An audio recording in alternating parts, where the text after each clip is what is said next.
Hello guys, welcome again to my channel. My name is Stefano, and in today's tutorial we're going to build a neural network that we are going to teach how to read written numbers. This is going to be the first tutorial of a new series in my channel for machine learning and TensorFlow. And if you guys have any questions, just ask me in the comments down below. I'm always happy to help. We're going to use the library TensorFlow. We are going to need to know a little bit of Python, and we're going to use Google Colab as our text editor. Besides from those requirements, you don't need anything else to follow up. And don't forget to like and subscribe if you enjoyed today's content. Okay guys, so here we are in a brand new project in Google Colab. And if this is your first time, just go to Google and type Google Colab, or you can go to your Google account and then find Google Colab from there.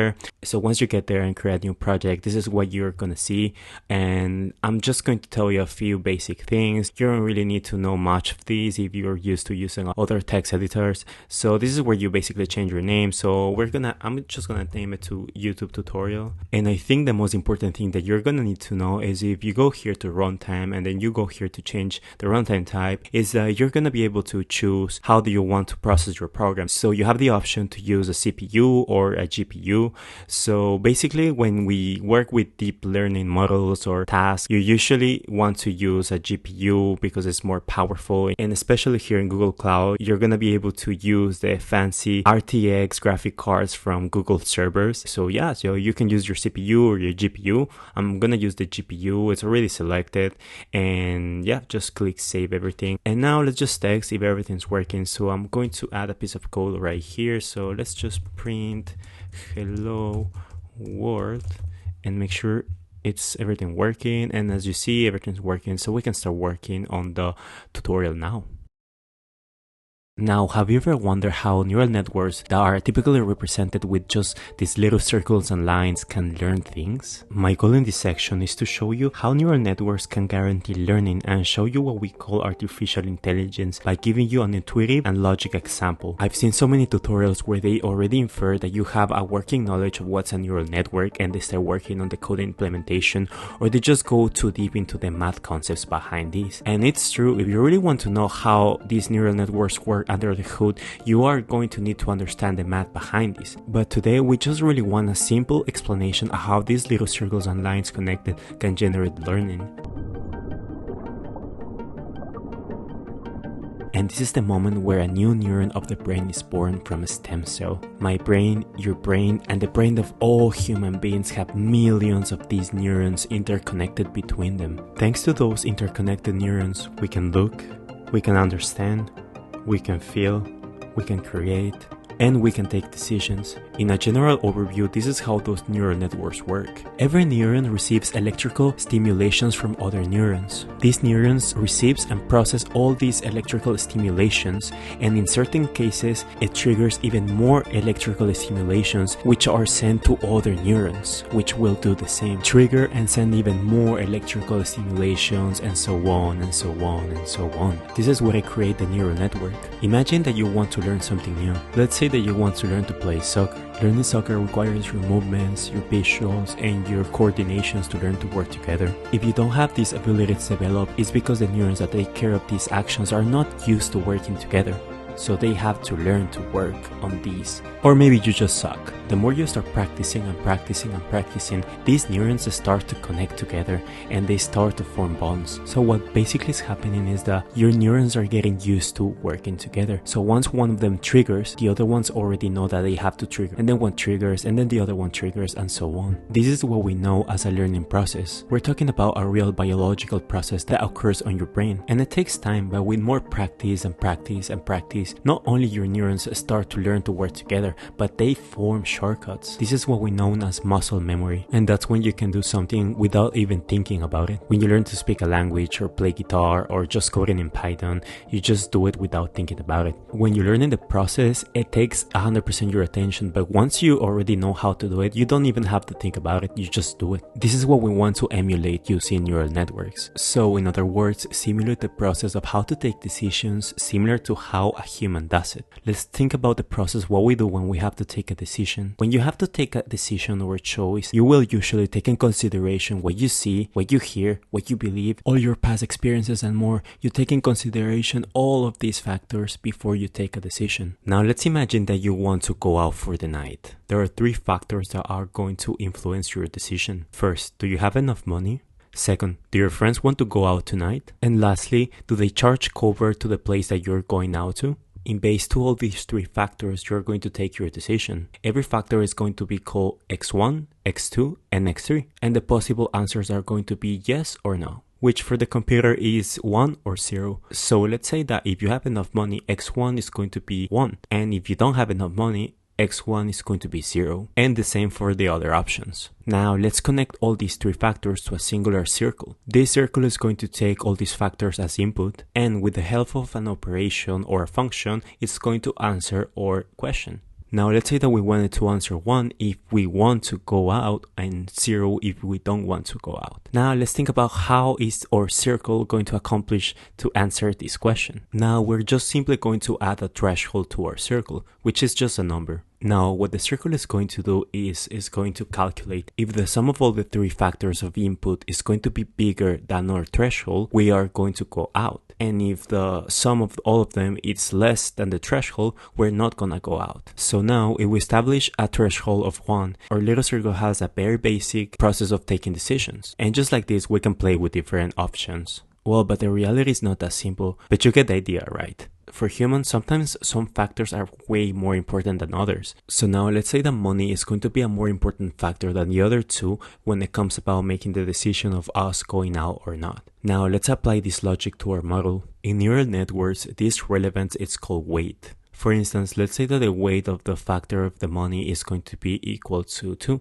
and for the other 2 factors it's just going to be 1. With this logic applied, we're given the money factor 2 times more relevance compared to the other 2 factors. Now let's see this logic apply in our little example. As you can see, the process is not so simple anymore and is way more closer to reality. Our little circle is actually called a perceptron, and this is just a very simple example. Now, let's imagine that instead of just 3 inputs, we have 10 inputs, and those 10 inputs are just the outputs or other perceptrons, and so on, and the other perceptrons in the chain that have taken decisions previously. So this what you see on the screen, it's called a multi-layer perceptron, which is just simply called a neural network. With only one perceptron, we were able to take an interesting decision. Now, let's imagine that we have thousands of perceptrons. Do you think we're gonna be able to take more complex decisions? Of course.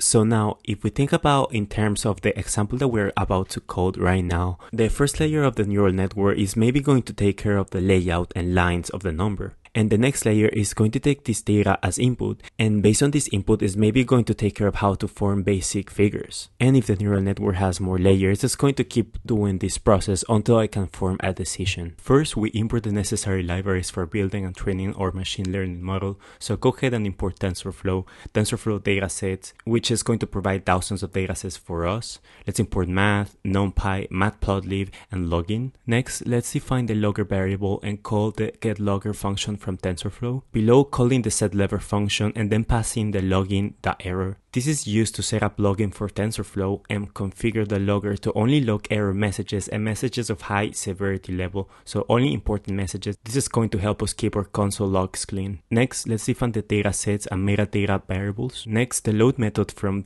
TensorFlow dataset is going to help us load the NIST datasets from TensorFlow datasets into our containers or variables. This function takes several arguments. The first argument that we are going to use is a supervised equal to true. This argument indicates that the dataset should be loaded in a supervised format, which means that we are going to be passing input data and corresponding labels. Next, with the input true, this argument specifies that additional metadata about the dataset should be returned along with the dataset itself. In this line of code, we're going to divide our dataset into 2 variables, train dataset and then test dataset. The training dataset is going to contain 60,000 images for us to use for training our model, and then we're gonna have 10,000 for testing the model.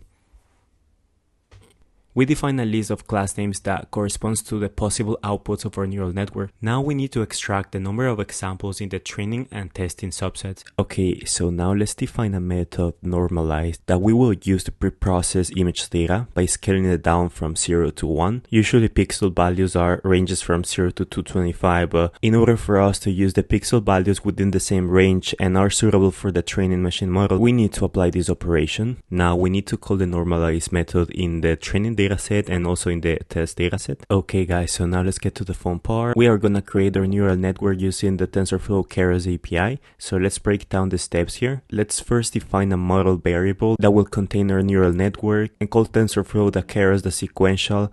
This line creates a sequential model in Keras where layers are basically stacked sequentially one after the other. This is the most common model architecture for many neural networks. Next, we need to define the first layer of the model. So for this, we're gonna call TensorFlow Keras layers.flatten. This first layer serves as the entry point of the neural network. The input shape param 2828 times 1 specifies the shape of the input data expected by the model. So this represents the scale gray image with the dimensions of 28 times 28 pixels with only one single channel, which is grayscale. So in other words, the flattened layer is going to do what it sounds like. It will essentially reshape the 2D image into a 1TD array, which contains 784 neurons for further processing. So following the first layer, we're gonna have two dense layers with 64 neurons each. Remember that you can play around with these values, and sometimes more neurons means more accuracy for the model, but I highly encourage you to play with these values so you get to see the results for yourself. And finally, the last layer is going to also be a dense layer, which will have 10 neurons, which corresponds to the different number of outputs that we have in this problem. So now we need to compile the model. So let's call the compile method, and we need to pass the algorithm that we are going to use. So we're going to use the optimization algorithm Adam, which is a popular choice for training these deep learning models. Next, we need to pass the loss function. And finally, we need to pass accuracy, which will indicate the track of accuracy of the model. We will later use this value to see how accurate our model was. So yep, that's pretty much it here. Okay guys, so we're almost there. Let's define the batch size now, which is gonna be just 32. And this is the number of samples that we will use at once during training or evaluation. Now we need to pass in this value. So define training data that repeat the shuffle, which essentially means that we will repeat this indefinitely. And this is a common practice. The shuffle method is going to introduce randomness to the order of the data that it's trained to the model. And then finally batch. This method batches the test data set into batches of size of 32, like I said before. So yeah, that's pretty much it here, and we pretty much have to do the same with the test dataset. So finally guys, we're gonna train the model. So we're gonna use the model.feed method, which is the TensorFlow Keras method to train neural networks. So we need to pass in the trained dataset, and we also need to pass the cycles, which is called epochs, which means that the model will go through the entire training dataset 5 times. And finally, we need to pass in the total number of examples and then divide that by the batch size. So now let's click on play so we get to train it. And this is going to last depending on your processing power. So if you're using a GPU, this is going to be a little bit faster.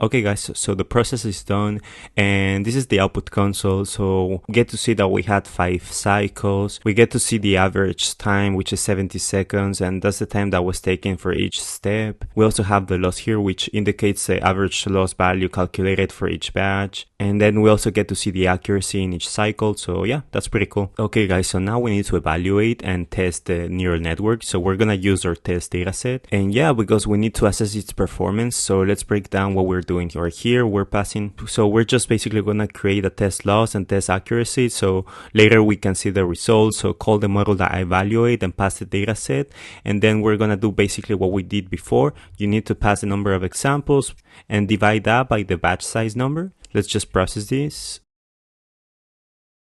Okay, so now let's just print the results. So let me create a print function right here, and then results of the test is going to be, let's pass the test accuracy, which contains this result. And then as you see, we have a 0.91%, which is 90% of accuracy, and higher test accuracy values generally indicate better performance. So again, just play with these values and you'll see if you get higher results. And yeah, okay guys, so now let's visualize the predictions made by the neural network. So we're gonna need to do a few steps right here.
Yeah, that's pretty much it. After we call the show function, we're gonna be able to serve predictions. And what I pretty much did just here is just created these two functions, the plot image and plot value array. So we get to see our numbers and our prediction right here.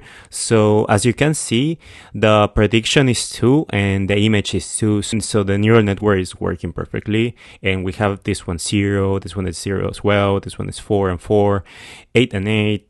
7 and 7, 6 and 6, 0 and 0, and yeah, everything's working. And yeah, I highly encourage you to play with these numbers with the where is it right here, with the number of neurons that you pass in. So you're gonna see different results. And I hope you guys enjoyed the tutorial. That was pretty much it for today, guys. I hope you enjoy it. If you have any questions, just ask me in the comments down below. And this code is gonna be in my repo in my GitHub, so don't worry about that. I'm gonna post it right now. So have a great day, guys.